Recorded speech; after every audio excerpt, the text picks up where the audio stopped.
Soy Ignacio Ballester Pardo de la Universidad de Alicante y voy a hablar del cuerpo verbal femenino en la reconstrucción del mundo precolombino y colonial de las poetas mexicanas contemporáneas, gracias a la excelente organización del Segundo Congreso Virtual Internacional Discursos Cautivos, Mujer, Escritura y Cuerpo. Lo haré en el marco del proyecto Corpicén, Reconstrucción del mundo precolombino y colonial en la escritura de mujeres en México, que codirigen en la Universidad de Alicante las profesoras Carmen Alemany y Beatriz Aracil Barón. Y para ello me voy a servir de una imagen de Crio Mendoza, una de las autoras estudiadas, publicó eh, la imagen que nos acompaña a lo largo de toda la presentación como fondo en su cuenta de Instagram con el perfil @buena.bestia.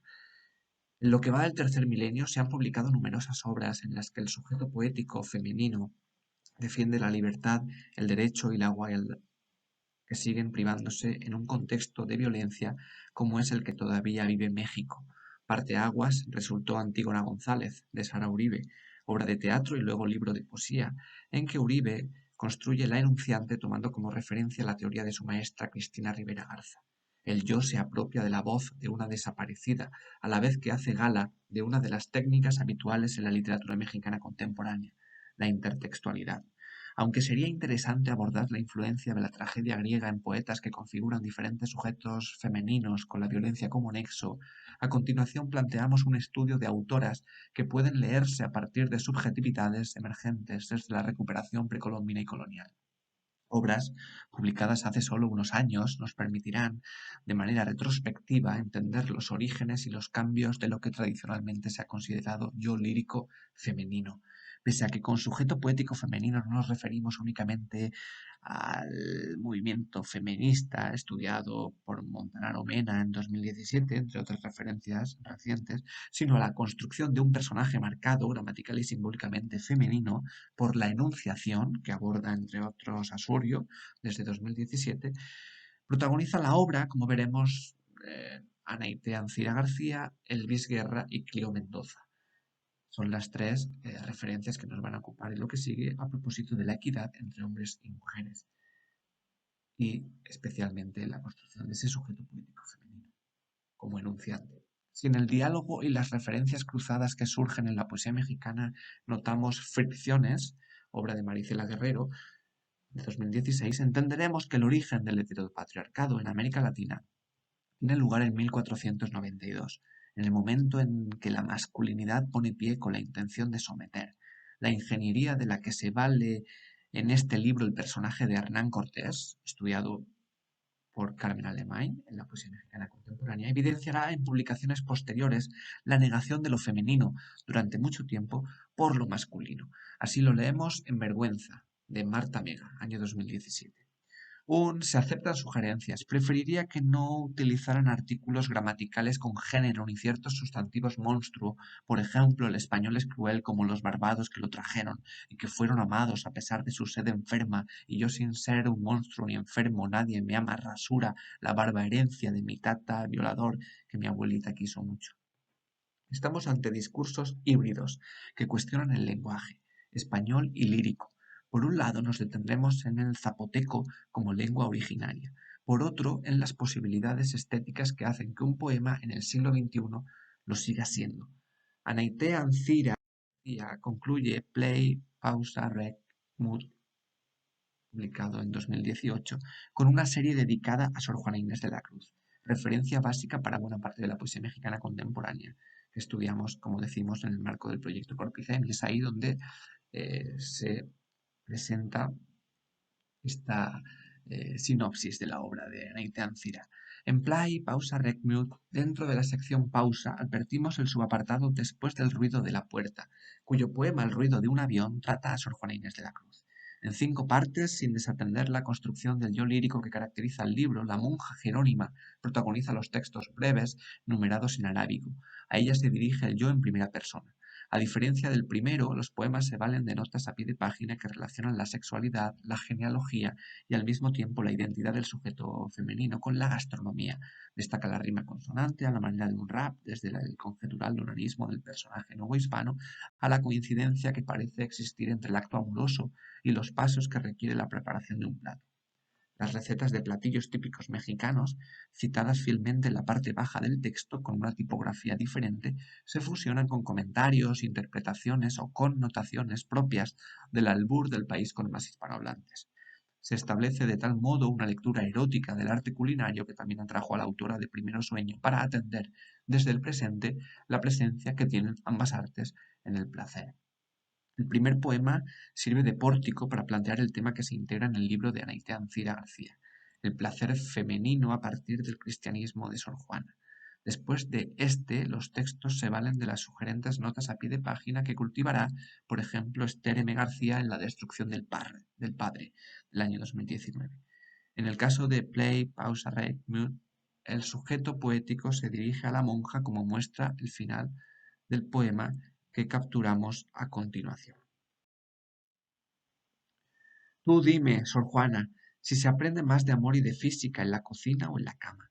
Receta del bien me sabe, todo junto se revuelve y endulza, luego que esté a punto se echa agua de azahar. En este punto advertimos varias características que conviene apuntar a la hora de entender la presencia no hispana en la poesía mexicana contemporánea.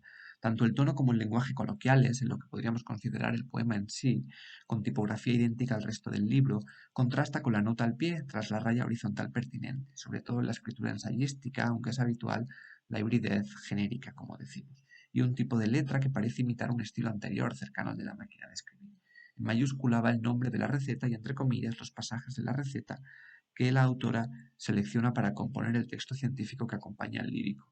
Paradójicamente, reúne más este último, del libro de cocina, los rasgos que hacen que un poema lo sea desde el barroco, esto es, versos de 8, 11 y 7 sílabas, respectivamente, así como imágenes, sintaxis y ritmos alejados del habla que imita la primera parte, a priori poética.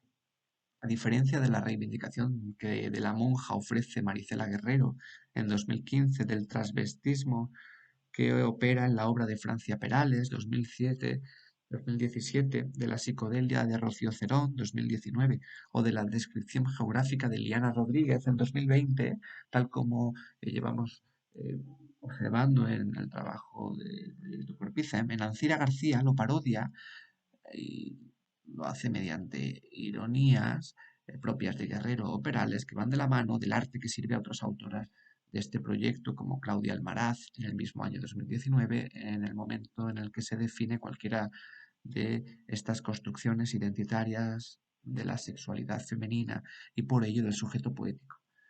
Son, pues, técnicas hipertextuales como las que encontramos en el poema 5. Hay un profundo silencio de comino, lentejas y arroz en el olvido. Sor Juana, tú que sabes de amar y aborrecer, dime, ¿qué pasa después del atardecer? ¿Qué pasa si la gallina no se quiere cocer? O si como la yema y la clara de un mismo huevo, él y yo servimos cada uno por sí y juntos no. Receta de los buñuelos de requesón. Se amasan, cortan y fríen. Receta regla para todo género de cajetas. Punto que despegue del cazo. Tomados del libro de cocina, selección y transcripción atribuidas a Sor Juana Inés de la Cruz, Instituto Mexiquense de Cultura. El verbo impersonal da paso a un juego de palabras que permite el guión en profundo. Además de la lectura vertical hacia el fondo del cazo, el sujeto, pese a la distancia inicial, se muestra favorable a la unión. Para ello también aprovecha el seseo de la gallina que se cuece y se cose, se junta pese a sus cualidades a priori inalienables por sinécdoque en la yema y la clara, divididas como amantes desde la lectura física que establece el libro de cocina, así citado a la manera de colofón en la última nota a pie de página que hemos leído por orden de aparición. La construcción de la identidad unipersonal a pesar de la temática amorosa también de este poema se logra a través del estudio de un alimento tan sugerente y lleno de simbolismo como es el huevo, desde Simias de Rodas, la performance de Andrea Alzati o la espiritualidad no cristiana de Adriana Tafoya en su reciente poemario Huevo moteado, transmutar los seres. La lectura paralela del recetario de Sor Juana establece como receptora a su autora, la monja. Los poemas de Anaítea Ancira en esta sección reconsideran el discurso poético abordado por Alí Calderón en 2005 en generaciones o promociones anteriores, ahora en una línea caricaturesca del tipo de Hortensia Carrasco, haciendo lo propio con Juan Ruiz, arcipreste de Ita, en su también reciente poemario El libro del mal amor, del año 2018.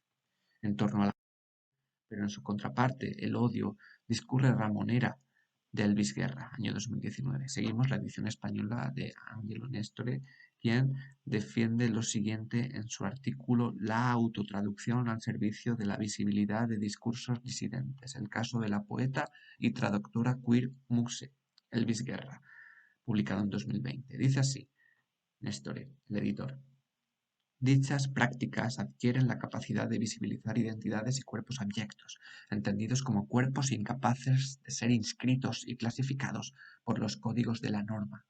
A diferencia del cuerpo trans que describe Perales en 2017-2019 a partir del personaje de Sor Juana, Guerra ofrece una autobiografía de su caso particular como Muxe, el cual ejemplifica la violencia que se ejerce sobre aquella persona diferente que combina las tradiciones prehispánicas en su comunidad indígena con el postulado queer abordado por Néstor. Los poemas se publican tanto en Círculo de Poesía 2019 como en Letra Versal 2020 en versión bilingüe, con la traducción del zapoteco de la propia autora.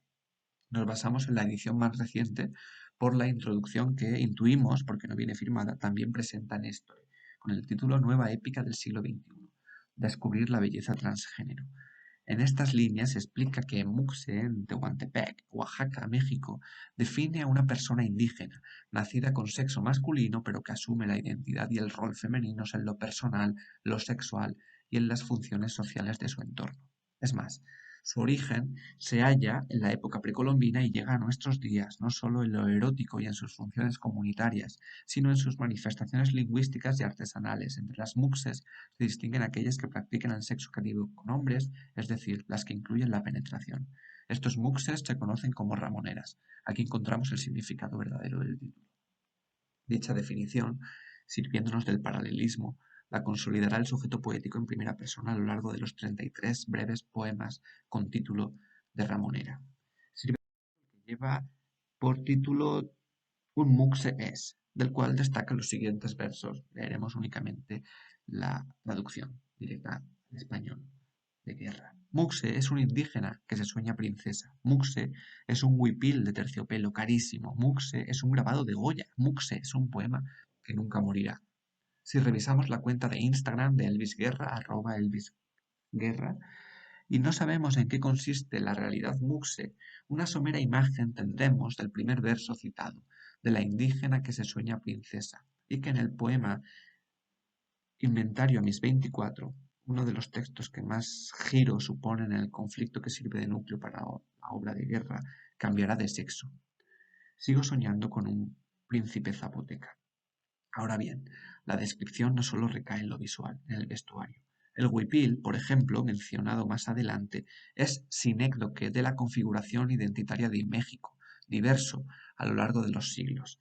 No resulta casual, además, la alusión a tan colorida y artesanal prenda de vestir por el contraste que ejerce con el siguiente verso, ya que el pintor español se caracterizó por la grisura y la oscuridad de una época que coincidía al otro lado con la independencia. Por último, en la microestructura narrativa de cada texto como viga del perfil que dibuja y reivindica Ramonera, el verso final sostiene la importancia de lo queer en la poesía mexicana, en este caso a través de la cultura originaria de los muses. Su activismo, más allá de su labor como poeta, se asocia a la performance que aborda Prieto Stangau a propósito de Lucas Avendaño, también de Oaxaca, pero nacido en 1977. La genealogía hunde sus raíces en la cultura originaria, la zapoteca, y concretamente la muxe.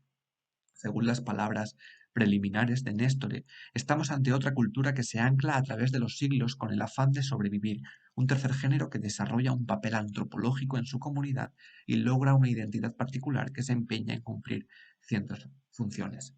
Ramonera guarda relación con otro libro publicado años antes, también por Círculo de Poesía, Inversa Memoria, en 2016, de César Cañedo. No obstante, Cañedo, a pesar del tono irreverente y descarnado a favor de lo queer, no parte de una tradición prehispánica como la que muestra Guerra en la lengua originaria. En este caso, el cuerpo se enriquece con múltiples significados que la crítica reciente asienta. Con Butler, 2002, entendemos la complejidad del sexo asociada ahora a la experiencia queer y muxe. De manera explícita advertimos tales huellas familiares, que son un nexo con las comunidades que perviven siglos después de la conquista, en el poema Árbol genealógico, del cual citamos el pasaje final. Mascotas. Creo que también una. En realidad la única mascota que tuve era el cerdo que mi abuela crió. Sí, a ese cerdo lo cuidó tanto para matarlo ella misma. Ahí entendí el concepto de amor. Cuidar algo para después destruirlo. Ah, también tuve un novio. No recuerdo si se llamaba Damián o ese era su apodo, pero puedo decir con certeza que fue el único que me compartía su torta en el receso. ¿Que si me acuerdo de Pedro? Claro que lo recuerdo, pero ese es otro asunto, no quiero hablar de eso, ahora no. Sí hablará de Pedro Águeda en silencio, obra de Cleo Mendoza. Si Damián es generoso, podemos entender que en Ramonera Pedro es la piedra de toque, la que la pida, y a la vez, poemas antes, entre otras enumeraciones ramoneras, aparece el glosario, junto a Jesús o en oración a San Pedro, hijo de la perra resurrección. La fauna, simbolizada en el cerdo, convive con el ámbito doméstico en manos de la abuela de manera anecdótica, ya que el aprendizaje se extiende desde la perspectiva ecocrítica a quienes construyen una familia y la odian por ser muxe. En este sentido cobra especial significado otro animal, el perro, que también desarrollará Mendoza. En el penúltimo poema, Confesión, antes de incidir en el año en que se encuentra al terminar de relatar el acoso sufrido por ser muxe, detalla su cometido. Busqué el tesoro que guardaron mis ancestros, en el ojo de un perro que muere y resucita para morir de nuevo. El personaje que muere por ser como quiere desea contar una experiencia, la de ser muxe, que continúa suponiendo un problema, según lo expresa la narrativa Brenda Lozano, con Brujas, del año 2020.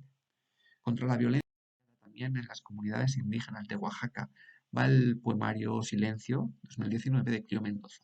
A pesar de estar escrito en castellano, muchos términos en lenguas originarias construyen la voz del personaje que transita entre lo onírico y tradiciones que se retoman en el extenso libro formado especialmente por prosas alejadas del tono directo de los poemas hasta ahora mencionados.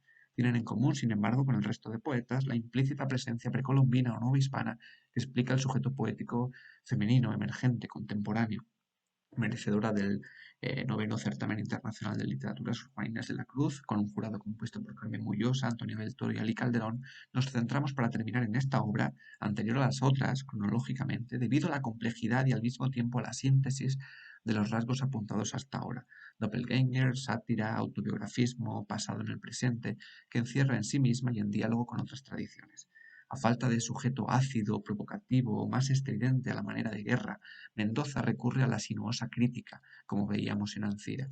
No obstante, lejos del erotismo que va de la mano de Sor Juana y la gastronomía o de la denuncia de la violencia contra la comunidad muxe, en silencio el personaje se construye a partir de numerosas voces, referencias intertextuales e incluso dimensiones alternas, propias estas de la cosmovisión indígena que traslada Mendoza en buena parte del libro.